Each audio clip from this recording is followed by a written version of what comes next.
મુખ્યમંત્રી ભૂપેન્દ્ર પટેલ અમરેલી ટાવર ચોકમાં પહોંચ્યા।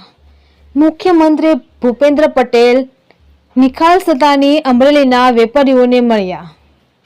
દુકાનદારો સાથે તેમના વેપાર ધંધા વિશે વાત કરી। ટાવર ચોકમાં રોડ પર બેસી ચંપલ વેચતા નાના વેપારી સાથે પણ વાત કરી। અમરેલીના ટાવર ચોક વેપારી મંડળના લોકો સાથે વાતો કરી। ટાવર ચોકની કેટલીક દુકાન પર પ્રતિકાત્મક રીતે સ્ટીકર લગાવ્યા।